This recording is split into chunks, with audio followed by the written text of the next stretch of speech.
Hello friends, welcome back to the YouTube channel dictation club.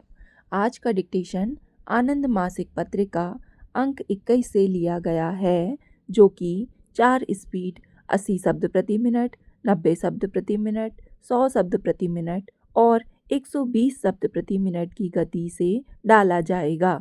इसको आप अपनी speed के अनुसार चयन करके लिख सकते हैं। इसकी पीडीएफ आपको अलग से चाहिए तो नीचे डिस्क्रिप्शन बॉक्स से आप टेलीग्राम चैनल ज्वाइन कर लीजिए। वहाँ आपको इसकी लिंक पिंड मिल जाएगी। और आपको अगर डिक्टेशन पसंद आता है तो वीडियो को लाइक कर दीजिए और चैनल को सब्सक्राइब कर लीजिए। तो ज़्यादा समय ना लेते हुए डिक्टेशन स्टार्ट करते हैं 5 सेकंड के बाद।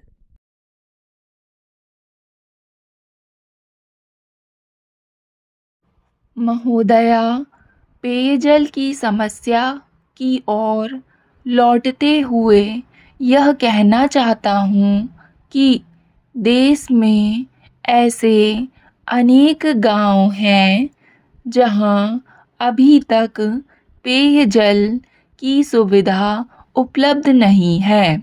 हमारे ग्रामीण क्षेत्रों में सामान्यतः यह स्थिति है कि गांवों में नहर तो है, परंतु इसके पानी को पेयजल के रूप में ग्रामीणों को उपलब्ध नहीं कराया जाता है। ग्रामीण अब भी कुओं और तालाबों पर निर्भर करते हैं। यह तरीका अच्छा नहीं है। यह जल स्वास्थ्यकर नहीं होता है। यद्यपि हमारे पास कई विशेषज्ञ हैं, परंतु ग्रामीणों को सुरक्षित जल उपलब्ध कराने के लिए कोई भी योजना या कार्यक्रम तैयार नहीं हो पाया है। यह बहुत ही दुर्भाग्यपूर्ण बात है। प्रसिद्ध अभियंता डॉक्टर के.एल. राव ने गंगा को कावेरी से जोड़ने की योजना तैयार की थी, परंतु अभी तक इस योजना को मूर्त रूप नहीं दिया जा सका। हम पैसों की बर्बादी वैसे ही करते रहे हैं जैसे चिड़ियों के चुगने के लिए दाना फेंक देते हैं। के.एल. राव की योजना जैसी अच्छी योजनाओं के लिए हमारे पास पैसे उपलब्ध नहीं हो पाए हैं। राष्ट्रीय मोर्चा सरकार ने सत्ता में आने के लिए जनता से बड़े बड़े वायदे किए हैं। सरकार को इतना तो ध्यान देना ही चाहिए कि अच्छी योजनाओं के कार्यान्वयन के लिए पर्याप्त धन उपलब्ध कराए।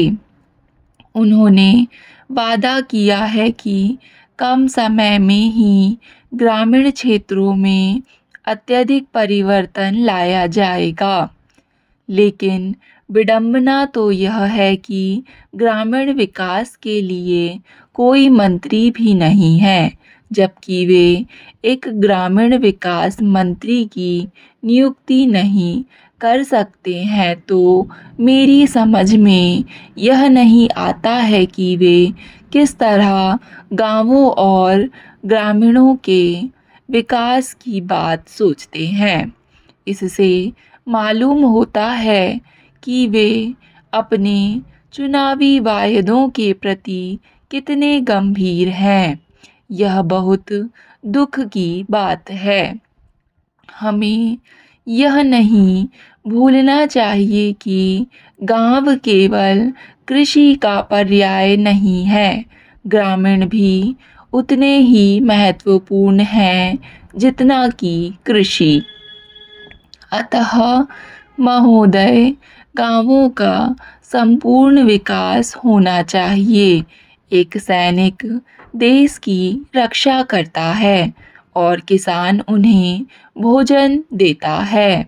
सैनिकों के बच्चों को सरकार हर सुविधा उपलब्ध कराती है, लेकिन सरकार द्वारा किसानों के बच्चों की पूरी तरह अनदेखी की गई है।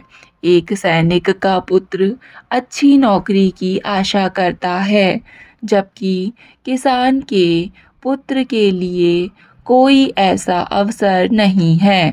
सैनिक के बच्चों को शिक्षा की सभी सुविधाएं उपलब्ध कराई जाती हैं। महोदया, यह संभव नहीं है कि प्रत्येक व्यक्ति को शिक्षा की सुविधा उपलब्ध कराई जा सके। हमारी 40% जनसंख्या गरीबी की रेखा से नीचे का जीवन व्यतीत कर रही है।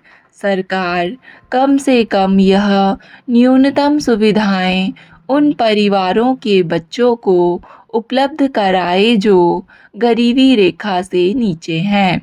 अगर आप यह भी नहीं कर सकते हैं तो कम से कम उनकी लड़कियों को शिक्षा की सुविधा दें। एक लड़की को शिक्षा देकर आप पूरे परिवार को शिक्षित कर सकेंगे। महोदया, शिक्षा एवं परिवार कल्याण के लिए जो भी राशि आवंटित की गई है वह नगण्य है। जनसंख्या का विस्फोट हो रहा है। इसके बावजूद परिवार कल्याण के लिए मात्र 100 करोड़ रुपया का आवंटन किया गया है, जो कि पिछले वर्ष की तुलना में भी कम है। मेरी समझ में नहीं आ रहा है कि यह थोड़ी सी राशि से सरकार जनसंख्या किस प्रकार नियंत्रण में रख सकती है। क्या सरकार का यह विचार है कि किसी प्रकार का गृह युद्ध होगा जिसके परिणाम स्वरूप जनसंख्या में कमी होगी? यदि वे ऐसा सोचते हैं तो मुझे इस बात का खेद है। अब देश में परिवार नियोजन स्वैच्छिक है, लेकिन महोदया, बात यह है कि जब लोग शिक्षित होंगे तभी तो वे परिवार नियोजन के लिए तैयार हो जाते हैं। ऐसे देश में जहां अशिक्षितों की संख्या अधिक है, स्वैच्छिक ढंग से परिवार नियोजन को अपनाने का कोई अर्थ ही नहीं है। हमें तब तक निरंतर प्रतीक्षा करनी पड़ेगी जब तक देश के सभी लोग शिक्षित ना हो जाएं। यदि यह स्वैच्छिक प्रणाली निरंतर जारी रहती है तो मैं इस देश के भविष्य की कल्पना करके कांप उठता हूँ। कुछ समय पूर्व बलपूर्वक परिवार नियोजन के उपाय अपनाए गए थे, परंतु अब उन्हें त्याग दिया गया है। चीन बलपूर्वक परिवार नियोजन लागू करके अपनी जनसंख्या को नियंत्रण में रखने में सफल हो गया है। महोदया, छोटे परिवार में मानदंडों को स्वेच्छा से अपनाने के नाम पर हम अपने आप को धोखा दे रहे हैं। मैं नहीं समझता हूँ कि यदि हमारी जनसंख्या अधिक है तो हम चीन से आगे निकल पाएंगे। लोग अशिक्षित हो रहे हैं, किंतु देश पर शासन करने वाले और सभा में उपस्थित माननीय सदस्य अशिक्षित नहीं हैं, परंतु हम में से कितने लोग परिवार कल्याण के हित में बोलते हैं और कितने सदस्य परिवार नियोजन का समर्थन करते हैं? उपाध्यक्ष महोदय, मैं सबसे पहले इस बिल के प्रस्तावक को धन्यवाद देना चाहता हूँ कि उन्होंने इस बिल के माध्यम से युवकों की समस्याओं के बारे में चर्चा करने का अवसर दिया और एक व्यापक युवा नीति को निर्धारित करने की आवश्यकता पर भी बल दिया। सबसे पहले इस बिल में जो नौजवानों की उम्र के बारे में कहा गया है, तो मेरा कहना यह है कि 15 और 45 वर्ष की बजाय 15 और 35 के बीच में होनी चाहिए। दूसरी बात यह है कि हम अनुभव करते हैं कि इस समय जो युवकों की ऊर्जा है, उसका हम उपयोग कैसे करें। राष्ट्रीय आंदोलनों के समय हमारे राष्ट्रीय नेताओं ने उस ऊर्जा की उपयोग गुलामी के विरुद्ध स्वाधीनता के लिए किया। देश में जितनी बड़ी क्रांतियाँ और आंदोलन हुए, उसमें नौजवानों ने जमकर हिस्सा लिया और नए परिवर्तनों के वाहक बने।